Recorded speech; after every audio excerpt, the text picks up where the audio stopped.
Welcome back to another edition of the CEO's Blog. John, thank you for joining us. My pleasure, Amanda. Another big week in harness racing? Every week's a big week in harness racing, especially here in New South Wales. Yeah, and particularly for Todd McCarthy at Menangle last Saturday night. 6 winners, 8 races. That is a record for Menangle on the Saturday night. It's a record for New South Wales on a metropolitan meeting.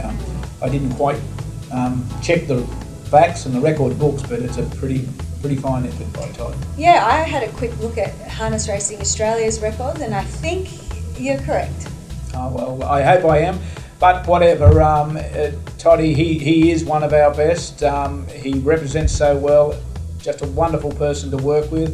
I was only speaking to him this morning about how he's involved with the youth development on the national stage and how that group's coming together very well, and they'll present at the annual general meeting of Harness Racing Australia. So it's the old adage that if you put in, you'll be able to get something out, and Toddy's a guy that really puts in. Yeah, he's really stepping up for the industry. Another driver that achieved a remarkable feat this week is Sarah Rushbrook.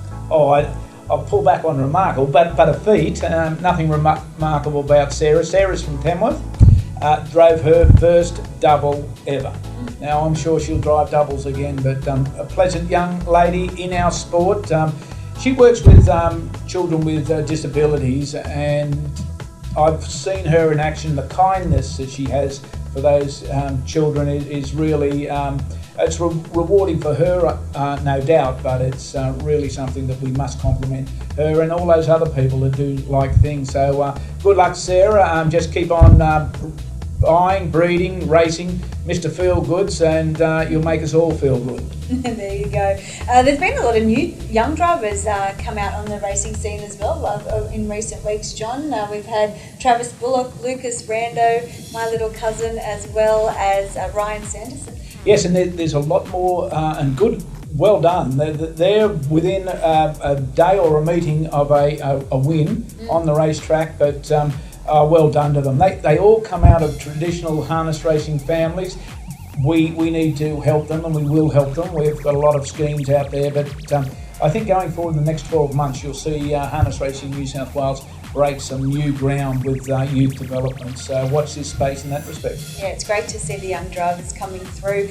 John, in sad news this past week, we had the passing of Lance Deslay.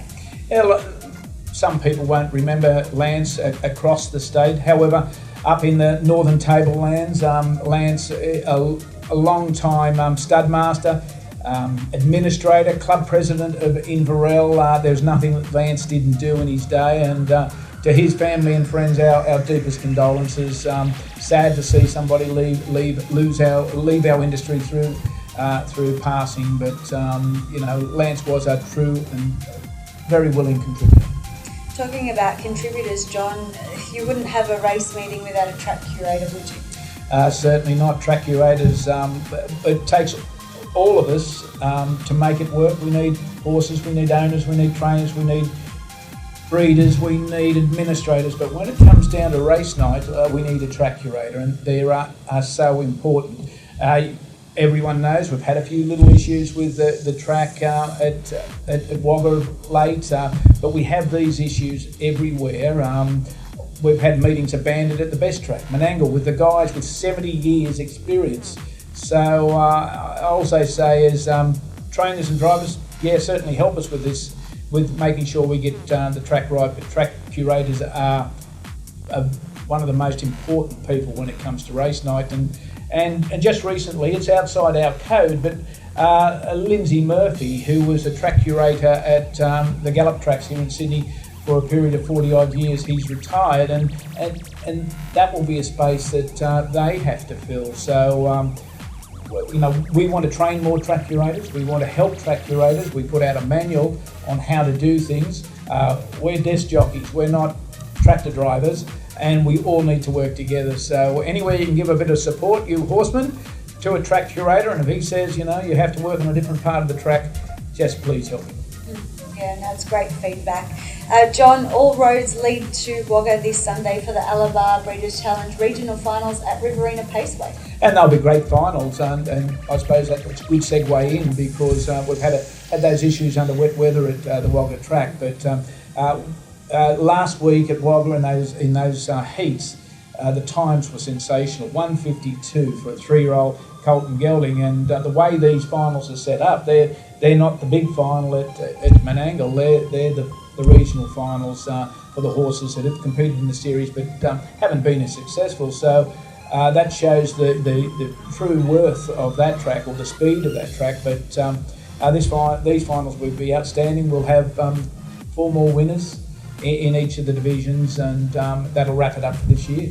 Yeah, 4 Group 2 finals.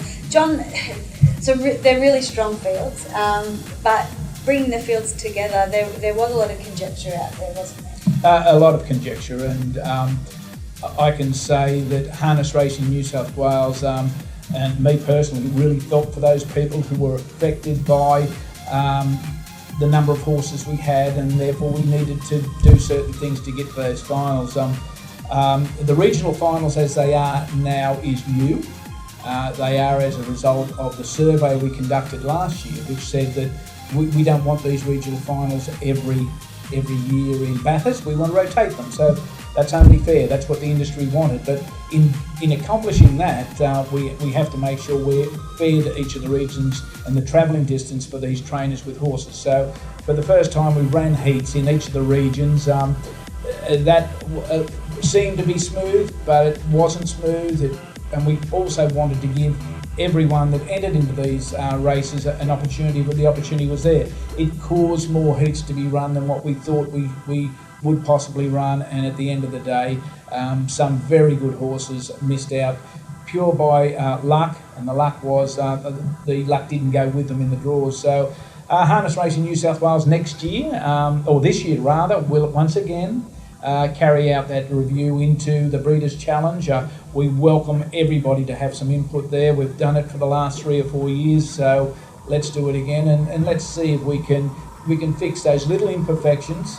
However, we always must take the consensus view of what's best for everyone. We can certainly come up with examples for individual horses, but we've got to look at all the horses as a population, as a pool. Yeah, so I guess it's very important for participants, make sure they get involved with this review process when they can.